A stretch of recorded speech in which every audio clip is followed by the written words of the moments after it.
ఇప్పుడు అసలు కార్యక్రమం మన ర్యాంకర్స్ ని ఇంత అభినందిస్తూ ఎందుకు తీసుకొస్తామంటే ఒక 4 లక్షల మంది డిఎస్సి హెచ్ఈడి రాస్తే ఒక 30 మందిలో ఫస్ట్ వస్తేనే తప్పిపులాడిపోయి తట్టుకోలేం క్లాసులో. అలాంటి పరిస్థితుల్లో ఒక 4 లక్షల మందిని రన్నింగ్ రేస్ లో తప్పించుకుంటూ ముందుకెళ్లి ఫస్టో సెకండో సాధించడం అంటే చిన్న విషయం కాదు. వాళ్ళకి ఎంత సత్కారం చేసినా చిన్న విషయమే నేను భావిస్తాం. మేడం ఎప్పుడు తన మాటల్లో మా ఇంట ఒకే ఒక పండగ, అదే విజయోత్సవం అని చెప్పినప్పుడు నేను ఎంతో సంతోషించాను. ఇది మా ఇంట పండగ, మన ఇంట పండగ. అన్నయ్యని ఈ కార్యక్రమం నిర్వహించవలసిందిగా కోరుచున్నాను. డిఎస్సి విజేత రాష్ట్ర ఫస్ట్ ర్యాంకర్ రాబోతున్నారు. వారితో పాటు సపరివారంగా వారి తల్లిదండ్రులు, వారి బంధువులు, వారి గురువులు, వారితో పాటుగా సహ ర్యాంకర్స్ అందరూ ప్రగతి వేదిక మీదకి రాబోతున్నారు.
చలువ వంటల మీద సరస్వతి మాతను తీసుకొచ్చినట్టు ఆది దంపతుల వల్లే వెంటబెట్టి తీసుకొస్తున్నారు పూర్ణమాస్టర్ మేడం గారు.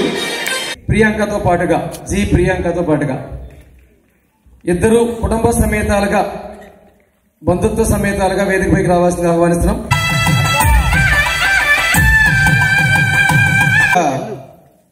స్టేట్ సెకండ్ ర్యాంకర్స్, ఒకరు తెలుగు మీడియంలో, మరొకరు ఇంగ్లీష్ మీడియంలో, స్వప్న అండ్ ప్రియాంక, వారి యొక్క తల్లిదండ్రులకు, వారి యొక్క కుటుంబ సభ్యులకు పూర్ణమాస్టర్ మేడం గారు తిలకం దిద్ది సన్మానానికి సిద్ధం చేస్తున్నారు.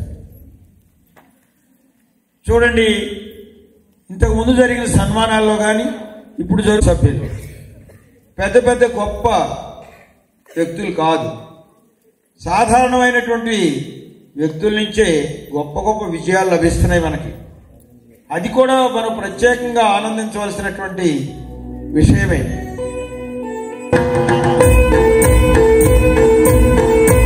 పూర్ణమాస్టర్ మరో విజేత యొక్క తల్లిదండ్రుల్ని, మేడం గారు వారి విజేతని శాలువాలతో సత్కరిస్తున్నారు. మంగళ వాయిద్యాల మధ్య ఎంతో మధురమైన మ్యూజిక్, పూలమాలలతో వారి యొక్క తల్లిదండ్రుల్ని పూర్ణమాస్టర్ దంపతులు సత్కరిస్తున్నారు. ఈ సుందర మనోహర దృశ్యాన్ని వీక్షిస్తున్న వాళ్ళు ఎంత అదృష్టవంతులు. చేతుల మీదుగా పూర్ణమాస్టర్ దంపతుల మధ్య మెమెంటో బహుకరిస్తున్నారు. వారి మీద పూర్ణ వర్షం కురుస్తుంది. ఈ యొక్క కరతాళ తొడుల ఊరులో ఈ ఆనందం వెల్లువిరుస్తుంది. ఎంత ధన్యులో కదా వారి తల్లిదండ్రులు.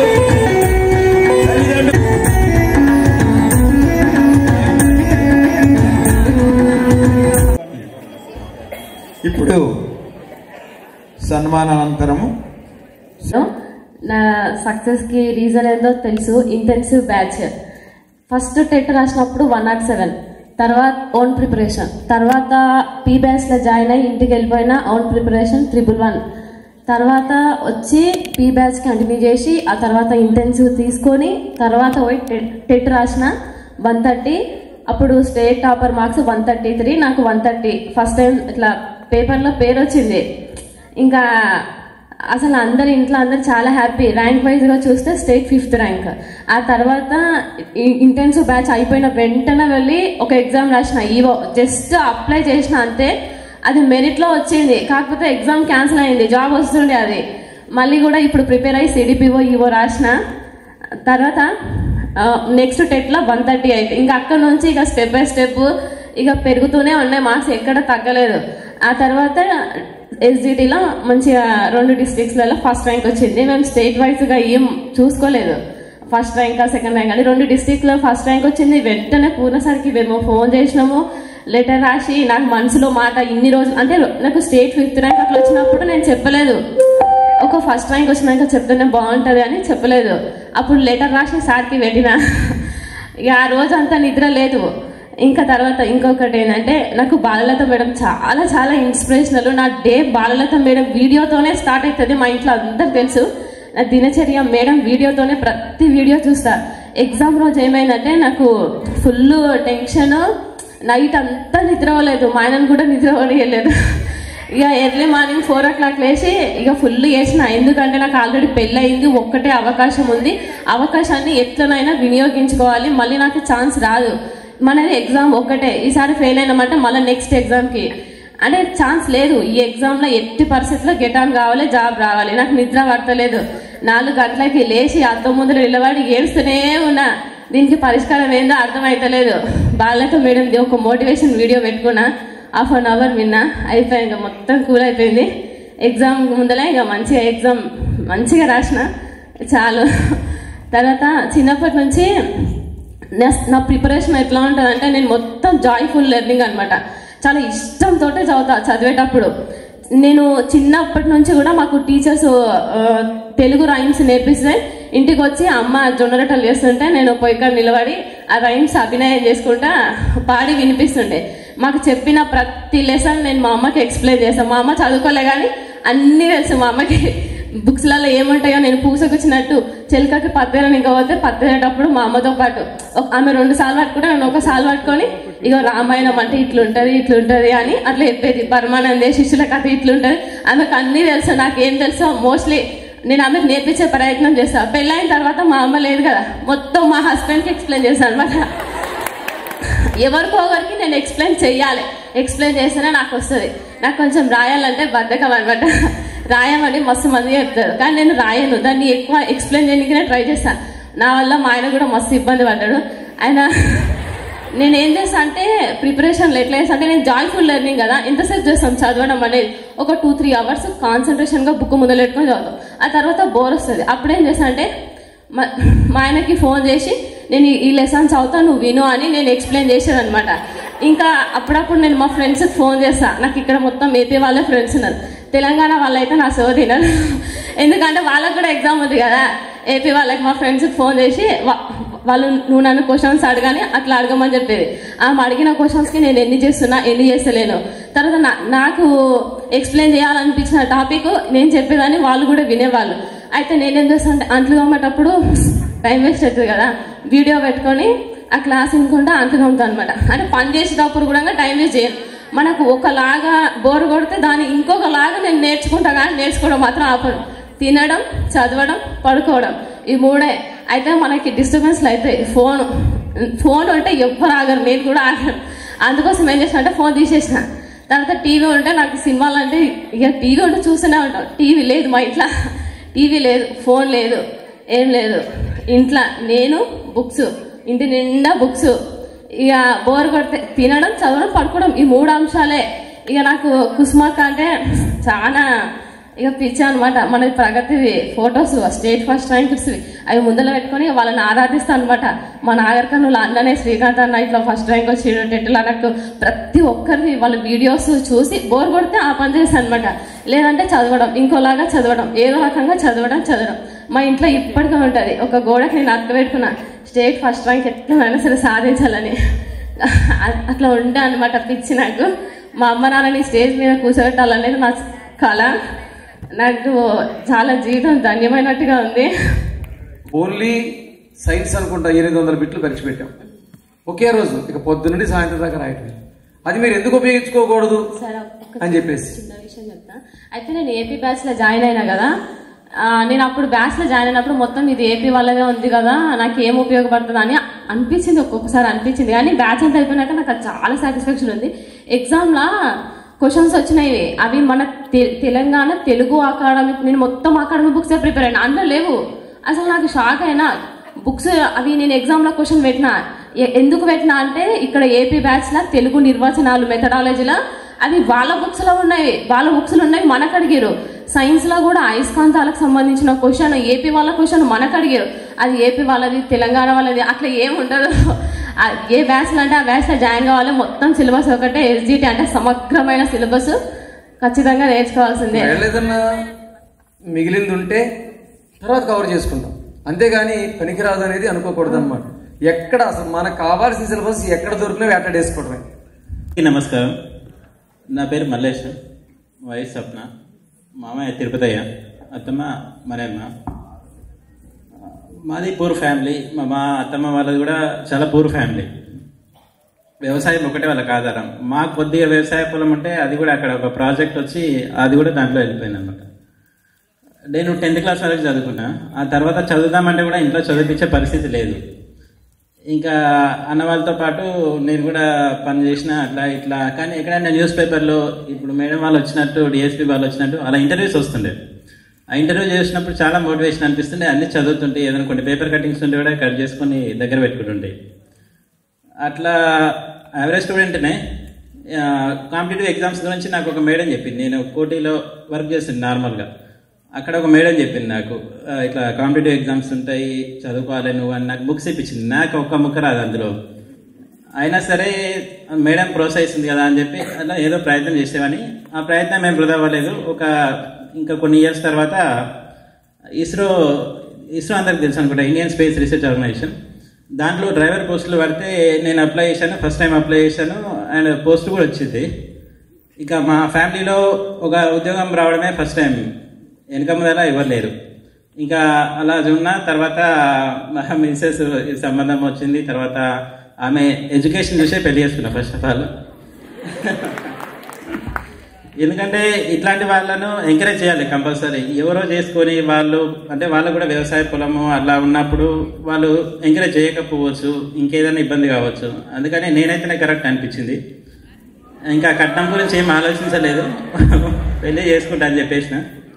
అట్లా మా పెళ్ళయింది. తర్వాత కొంచెం ఎమ్మడే బాబు కూడా అయ్యిండు. తర్వాత చదివిస్తాను ముందే చెప్పినా కాబట్టి ఎట్టి పరిస్థితుల్లో చదివిస్తూ ఉన్నా. గ్రూప్ 2 కోచింగ్ కోసం అని పంపించాను. ఆర్టీసీ క్రాస్ రోడ్ సార్, మన ఆర్సీ రెడ్డిలో.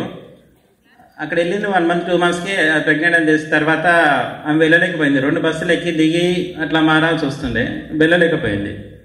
ఇంకా సరే బంద్ చేసి ఎందుకు ఇబ్బంది పడడం అని చెప్పిన. అప్పుడు బంద్ చేసిందంటే మళ్ళీ బాబు పుట్టిన తర్వాత మెల్లగా ప్రిపరేషన్ స్టార్ట్ చేసింది. ఆల్రెడీ ఉన్న బుక్స్తోనే స్టార్ట్ చేసింది.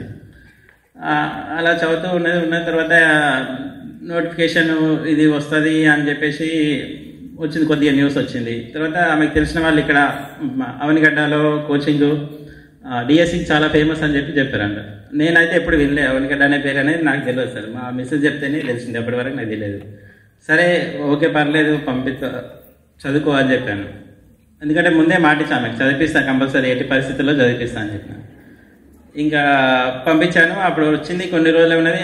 అంటే చిన్న బాబుండే, ఇంకా ఆ బాబు ఇంకా పాలు కూడా మానలేని ఏజ్ ఉండే. అప్పుడే ఈ నోటిఫికేషన్ అనేసరికి ఏం చేద్దామని ఆలోచన చేస్తే అత్తమ్మ మామ వాళ్ళు కంపల్సరీ పట్టుకుంటాము బాబుని, మీరైతే చదువుకోండి, చదివించడానికి ట్రై చేయండి అని చెప్పాను. సరే అని చెప్పి ఆ బాబు అంత చిన్న బాబుని ఊర్లో వదిలిపెట్టా. కానీ ఆమె తట్టుకోలేకపోయింది, చాలా ఏడ్చింది. ఏడ్చినా సరే ఏమైనా సరే నువ్వు మాత్రం చదవాల్సిందే, చిన్న ఉన్నప్పటి నుంచి అమ్మ నాన్న వాళ్ళు ఎంతో కష్టపడి చదివించారు కాబట్టి నువ్వు ఖచ్చితంగా చదవాలి, నీకు జాబ్ తెచ్చుకోవాల్సిందే అని చెప్పిన. ఇక్కడికి వచ్చింది, ఇక్కడ వచ్చి కూడా నేను ఉండలేకపోతున్నా అది ఇది అంటే ఏదైనా సరే నువ్వు అక్కడే ఉండాలని. అప్పుడే ఇక్కడ కొంతమంది ఏపీ వాళ్ళ ఫ్రెండ్స్ పరిచయం అయ్యారు. ఇక వాళ్ళు కూడా చాలా ఓదార్చి ఆమెను కొంచెం ఇక్కడ దగ్గర తీసుకొని మంచిగా ఉంచుకున్నారు. తర్వాత కోచింగ్ అయిపోయింది, అందులో మళ్ళీ టెట్ ఎగ్జామ్ వచ్చింది, అక్కడికి వచ్చింది, తర్వాత ఇక్కడ వచ్చింది, మళ్ళీ ఇంకొకసారి బ్యాచ్ అయిపోయిన తర్వాత ఇంటెన్సివ్ బ్యాచ్ అని మళ్ళీ ఇంకొకటి స్టార్ట్ అవుతుంది. నేను టెలిగ్రామ్లో నేనే చూసాను ఇట్లా ఇంటెన్సివ్ బ్యాచ్ అని స్టార్ట్ అవుతుందంటే మరి వెళ్తావా అని.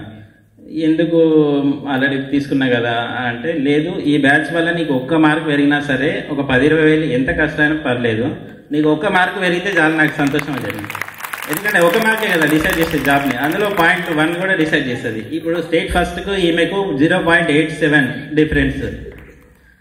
అందుకని 1 మార్క్ వచ్చినా పర్వాలేదు కంపల్సరీ వెళ్ళు అని చెప్పిన. ఇంకా అలానే వచ్చింది. ఇంకా కొంచెం ఇబ్బంది పడుకుంటూ చదువుకుంటా అంటే బాబు నిలిచిపెట్టి ఉండాలి. ఇక మెయిన్గా నేను గుర్తొచ్చి అట్లా అంటే ఫుడ్ ప్రిపరేషన్ నాకు రాదు, అన్నం వండుకోలేదు, ఇట్లాంటి కొంచెం ఫుడ్ ప్రాబ్లం వస్తుందని చెప్పేసి నా గురించి కూడా చాలా బాధపడుతుంటుంది. నాకు ఆఫీస్లో క్యాంటీన్ ఉంది, ఏం పర్వాలేదు నేను ఎట్లనే ఉంటా, నువ్వైతే చదువుకో అని చెప్పాను. అట్లా కష్టపడి జరిగింది. ఒకసారి నేను ఇక్కడికి వచ్చి అప్పుడే టెట్ రిజల్ట్ వచ్చింది. ఈమె పేరు పేపర్లో వచ్చిందనే విషయం మాకు తెలియదు. ఇక్కడ ఉన్న అమ్మాయి చూసి వాట్సాప్ పెట్టింది. అప్పుడు నా కళ్ళలో నీళ్ళు వచ్చినాయి. కష్టపడ్డదానికి ఫలితం ఇట్లా ఉంటుందా అని చెప్పేసి ఆనంద బాష్పాలంటే ఫస్ట్ టైం ఎక్స్పీరియన్స్ చేసినాం. ఆ తర్వాత మొన్న డిఎస్సి రిజల్ట్ వచ్చినప్పుడు 2 డిస్ట్రిక్ట్ ఫస్ట్ ర్యాంక్ వచ్చింది. అప్పుడు రిజల్ట్ నేనే చెక్ చేసిన. అప్పుడు కూడా ఆమె దగ్గర లేను, ఆమె ఊర్లో ఉన్నది. అప్పుడు కూడా మళ్ళీ ఆమె ఏడవడం స్టార్ట్ చేసిన, తర్వాత నేను ఏడవడం స్టార్ట్ చేసిన. అట్లా అయిందనమాట. ఇక మొత్తం మీద అయితే జాబ్ వచ్చింది, చాలా హ్యాపీ. అమ్మ వాళ్ళ అమ్మ వాళ్ళ సైడ్ నుంచి చాలా హ్యాపీ అనమాట. ఇంకా వాళ్ళ సైడ్ నుంచి ఎవరు జాబ్ వచ్చిన వాళ్ళు లేరు ఫస్ట్. అందుకని చాలా హ్యాపీ. ఇంకా మీరందరికీ కూడా all the best. Me AP DSC కూడా నెక్స్ట్ ఉందని విన్నాను. అందరికీ ఆల్ ద బెస్ట్. బాగా చదవండి. ఈమెయితే ఎక్కడ ఒక నిమిషం టైం వేస్ట్ చేసేది కాదు. ఆమె ఏదైనా పొద్దున్న లేచిందంటే లేవడం, చదవడం, నాకు వండి పెట్టడం, మళ్ళీ చదవడం. ఇంకా నేను ఆఫీస్కి వెళ్ళినా ఆమె చదువుకుంటూ ఉండడం. ఆమె మధ్యలో చదివి హెడ్ఏక్ వస్తే నాకు ఫోన్ చేసి మీరు చదవండి నేను వింటా అని చెప్తున్నాను. కళ్ళు మూసుకొని నేను వింటాను మీరు చదవండి అని ఫోన్ పక్కన పెట్టుకొని కళ్ళు మూసుకొని ఉంటుండే. ఇంకా నేను ఫోన్లో ఏదో పీడిఎఫ్ ఓపెన్ చేయడం, లేదంటే అందులో ప్రీవియస్ క్వశ్చన్స్ యూట్యూబ్లో కొట్టి అవి ఆమెను అడుగుతూ ఉంటే అట్లా కొంచెం ఆన్సర్ చేయడము అట్లా చేస్తుండే. ఇంత చదివే వాళ్ళు ఉంటారా అని నేను షాక్ అయిపోయినా. మా కొలీగ్స్ కూడా చూసి ఈ అమ్మాయికి జాబ్ రాకపోతే ఎవరికి జాబ్ రాదని చెప్పారు. ఇంత చదివే అమ్మాయికి మేము ఎక్కడ చూడలేదు, ఇంత పట్టుదల అని అనేవాళ్ళు. ఇంకా ఫైనల్లీ అట్లా కష్టపడింది. మీరు కూడా ఎక్కడ టైం వేస్ట్ చేయకండి. ఇక్కడ నాకు నచ్చిన విషయం ప్రగతి లేదంటే ఎవరికి ఫోన్లో అలో చేయకపోవడం. ఇది చాలా చాలా చాలా మీకు జీవితాన్ని మార్చే విషయం. బయట ఫోన్ల వల్లనే మొత్తం టైం వేస్ట్ ప్రాసెస్ అంతా. ఇంకా ఇక్కడ డిసిప్లిన్ అయితే ఎంత బాగుంటుంది అంటే, నేను చదువుకునేటప్పుడు నాకు కూడా ఇట్లాంటి పరిస్థితి ఉంటే ఎంత బాగుంటుంది. ఐఏఎస్ కొట్టేవాడు ఇలాంటి సిస్టమ్ లేదు సార్. మీకున్న అవగాహన చూడండి అమ్మా. ఎడ్యుకేషన్ అంటే డిగ్రీ చేయడం క్వాలిఫికేషన్ కాదు. ఆయన తీసుకున్న డెసిషన్స్ ఉన్నాయి చూసారా, దట్ ఈస్ రియల్ ఎడ్యుకేషన్. అది ఈ ప్రపంచం గమనించలేదంటే. ఓకే, థ్యాంక్ యూ అండి. అలా మీరు కూడా టైం వేస్ట్ చేయకుండా చక్కగా చదువుకొని మీరు కూడా ఇలాంటి స్టేజ్లో ఉండి మీ అమ్మ నాన్న ఇలా కూర్చోబెట్టాలని అనుకుంటున్నా. అసలు ఈరోజు వీళ్ళు ఇక్కడ కూర్చుంటారని అనుకోలేదు. లాస్ట్ టైం కదా అవనిగడ్డకు వచ్చేది, మీరు కూడా రండి, చిన్న సత్కారమే కదా, అయినా సరే రండి. మనకు చాలా దూరం సార్, నాగర్ కర్నూలు అంటే హైదరాబాద్ నుంచి ఇంకా 150 కిలోమీటర్స్ ఉంటుంది. ఇందాక ఒకసారి ఎక్కడి నుంచి వచ్చారు మీరు అంటే నాగర్ కర్నూలు అంటే అదే ఇక్కడ అంటే హైదరాబాద్ నుంచి ఇంకా అవతల వాళ్ళని అడుగుతున్నాడు. అంటే మేము ఇక్కడ నుంచి వచ్చినాము అయినా మాకు ఇంత ఇబ్బంది అవుతుంది అంటున్నారు. అట్లా అంత దూరం నుంచి వచ్చినాము. ఈ ఛార్జెస్ ఇవన్నీ మ్యాటర్ కాదు. ఇప్పుడు ఈ జరిగిన సన్మానం ఇది జీవితాంతం గుర్తుంటుంది. వాళ్ళ అమ్మ నాన్న ఆమె రుణం తీర్చుకున్నట్టు. అట్లా మీ పేరెంట్స్ కూడా ఇక్కడ కూర్చోబెట్టి వాళ్ళ రుణం తీర్చుకోవాలని కోరుకుంటున్నాను. అండ్ అందరికీ all the best. Thank you. Okay, thank you అండి.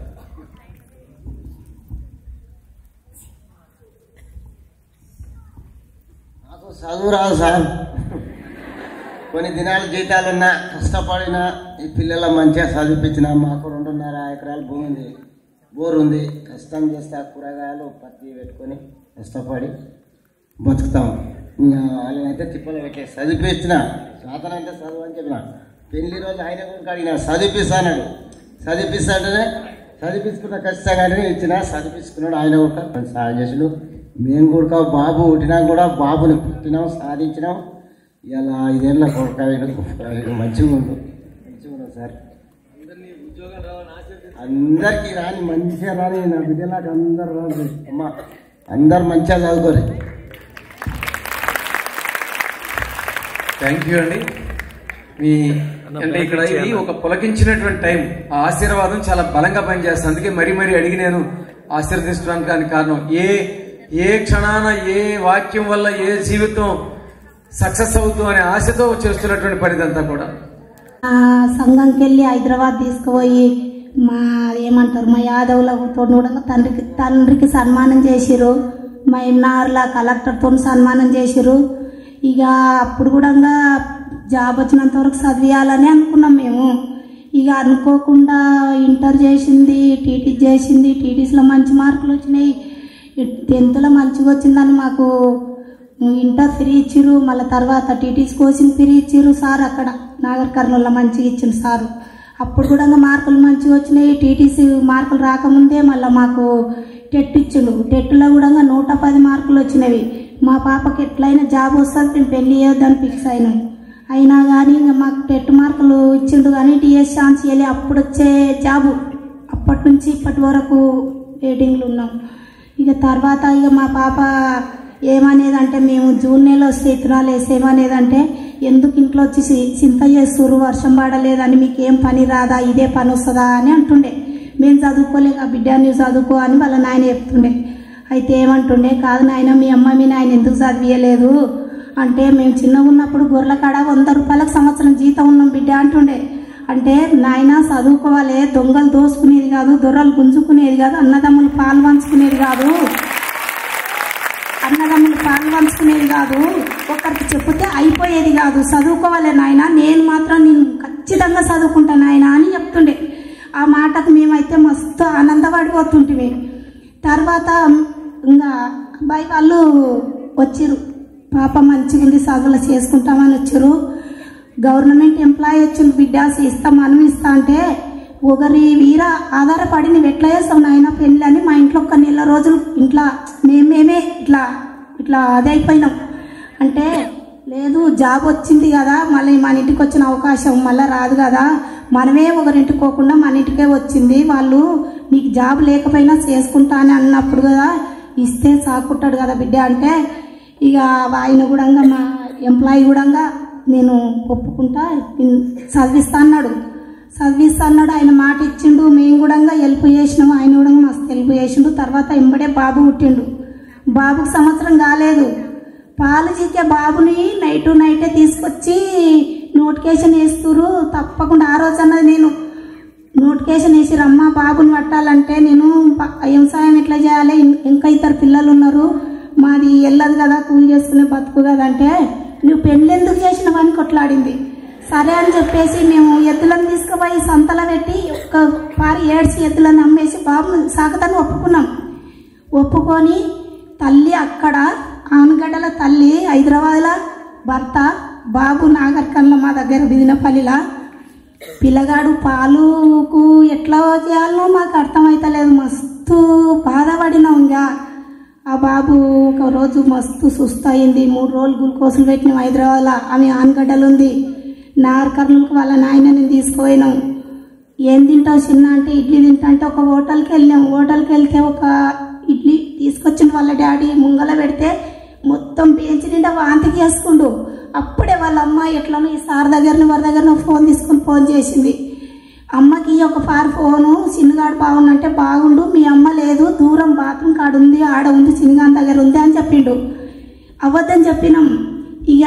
ఇక ఫోన్ పెట్టేసినాక ఇక నేను మస్తు ఏడ్చిన, ఎంత అబద్ధం చెప్పే రోజులు వచ్చాయి కదా అని. ఇక మీరు కూడా మంచిగా చదువుకొని ఇట్లా జాబ్ తెచ్చుకొని చదువు అంటే నాకు చాలా ఇష్టం. ఇలా మాకు దీని మీద మేము మా పాపకు జాబ్ వస్తే తిరుపతి పోవాలి, ఎన్నో యాత్రలు పోవాలనుకున్నాము. ఇలా మేము 7 గంటలు పోయి ఒక తిరుపతి చూసినంత విలువ అయింది మాకు.